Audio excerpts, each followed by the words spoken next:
दीपावली का त्योहार 20 अक्टूबर को मनाया जाएगा और इस अवसर पर बाजार में खरीदी भी शुरू हो गई है।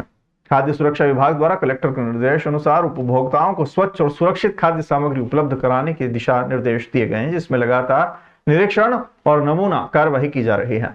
विभाग द्वारा मिठाइयों, दूध, पनीर और नमकीन की दुकानों पर छापेमारी की जा रही है। कई जगह अव्यवस्थाएं देखने को मिली है, जिनमें सफाई व्यवस्था, साथ ही कर्मचारियों की हाइजीन पर भी गंभीर लापरवाही सामने आई है। बसंत दत्त शर्मा, खाद्य विभाग अधिकारी ने बताया है कि हमारे द्वारा लिए गए सैंपल जांच के लिए लैब भेजे जा रहे हैं और रिपोर्ट आने के बाद दोषी दुकानदारों के खिलाफ कड़ी कार्रवाई की जाएगी।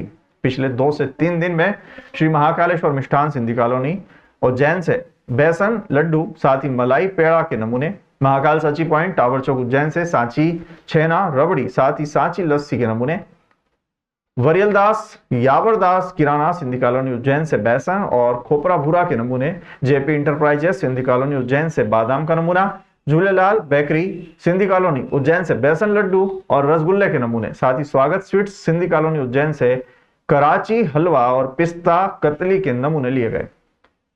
इन सभी नमूने इनको जांच के लिए खाद्य सुरक्षा परीक्षण प्रयोगशाला भोपाल भेजा जाएगा। जांच के दौरान उपभोक्ताओं को सलाह दी गई है कि वे खाद्य सामग्री खरीदते समय स्वच्छता और गुणवत्ता का ध्यान रखें। और त्योहारों पे जो विशेष आदेश आते हैं उनके तहत थोड़ा सा जांचें ज़्यादा बढ़ी जाती हैं और इसी क्रम में हम लगातार जांच कर रहे हैं। और इसी तरह परसों भी हमने जांच की थी, कल भी हमने जांच की थी, कुछ किराना दुकानें देखी थी, कुछ मिठाई की दुकानें देखी थी और सैंपल कलेक्ट किए हैं। तो खुली जो मिठाई रखने में है जो लाइसेंसी शर्तों का उल्लंघन है तो उसके लिए इम्प्रूवमेंट नोटिस जारी किया जाता है, नोटिस जारी किए जा रहे हैं। और जारी करने के बाद क्या होता है, उनको एक निश्चित समय दिया जाता है, उस अवधि में अगर वो अपनी कमियां दूर नहीं करता है तो लाइसेंस सस्पेंशन की कार्रवाई की जाती है। से उनसे निर्देश ये जा रहे हैं कि सभी हाइजीन का पालन करें, यानी कि मिठाई जो बनाई जा रही है अगर उच्च गुणवत्ता की आप कच्ची सामग्री इस्तेमाल भी कर रहे हैं, लेकिन अगर उसको बताने का तरीका सही नहीं है, आप साफ स्वच्छ तरीके से नहीं बना रहे हैं तो भी वो दूषित हो सकती है।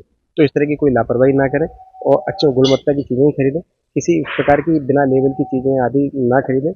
और जो भी है अगर कहीं शंका होती है तो दुकानदारों को भी होता है कि वो अगर कहीं से मावा या इस तरह का दूध उनको भी कहीं शंका होती है तो तुरंत हमसे संपर्क करें, इससे हम उनकी जाँच करवा सकते हैं। सभी की त्योहारी सीजन पे और जनरली भी होता है, सभी की सैंपल लिए जाते हैं।